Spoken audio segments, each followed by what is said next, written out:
కేవలం భారతదేశం మాత్రమే కాదు, ప్రపంచం మొత్తం అహ్మదాబాద్లో జరిగిన విమాన ప్రమాదం గురించి బాధపడుతోంది. ఏకంగా 256 మంది ప్రాణాలను కోల్పోవడంతో ఆ విషాదం మాటల్లో చెప్పడానికి వీలు లేకుండా పోయింది. అందులో 169 మంది భారతీయులు, 53 మంది బ్రిటిష్ పౌరులు, 7 పోర్చుగీస్, 1 కెనడియన్ ఉన్నారు.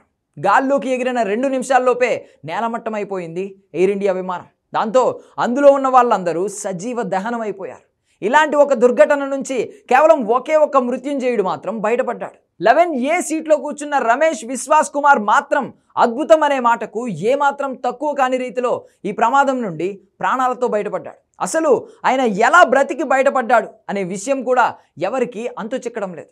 ఇలాంటి ఒక ఘటన నుంచి ఒక వ్యక్తి ప్రాణాలతో బయటపడడం అనేది చరిత్రలో ఎప్పుడూ జరగలేదు.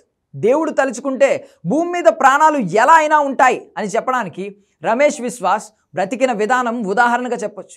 అదే దేవుడు తలుచుకుంటే ఎక్కడో మెడికల్ కాలేజ్లో కూర్చుని హాస్టల్లో తింటున్న వాళ్ళ మీద ఫ్లైట్ పడి చనిపోతారు అనే దాన్ని కూడా చెప్పొచ్చు. దీన్ని బట్టి జీవితం ఎంత చిన్నది అనేది అర్థమవుతోంది. అయితే అహ్మదాబాద్ విమాన ప్రమాదం కారణంగా తెలుగు ఇండస్ట్రీలో జరగాల్సిన కొన్ని కార్యక్రమాలు ఉన్నట్టుండి వాయిదా వేశారు దర్శక నిర్మాతలు.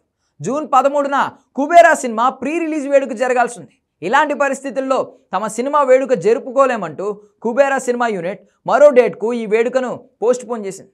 ఈ సినిమా జూన్ 20న విడుదల కానుంది. శేఖర్ కమ్ముల తెరకెక్కిస్తున్న ఈ సినిమా మీద అంచనాలు బాగానే ఉన్నాయి.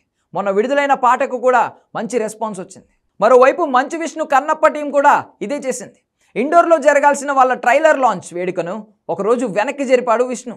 ఇలాంటి విషాద సమయంలో తన సినిమా వేడుక సంతోషంగా చేసుకోలేమని, ఆ విమాన ప్రమాదంలో ప్రాణాలను కోల్పోయిన అందరికీ సంతాపం వ్యక్తం చేశారు విష్ణు.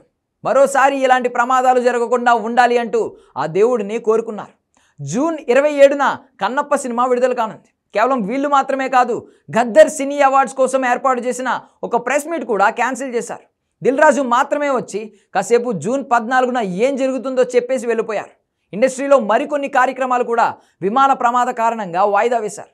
దేశం మొత్తం విషాదంగా ఉన్న ఈ సమయంలో తమ సినిమాలను సంతోషంగా వేడుక చేసుకోలేమంటూ మన దర్శక నిర్మాతలు ఇలాంటి నిర్ణయం తీసుకోవడం నిజంగా హర్షణీయం.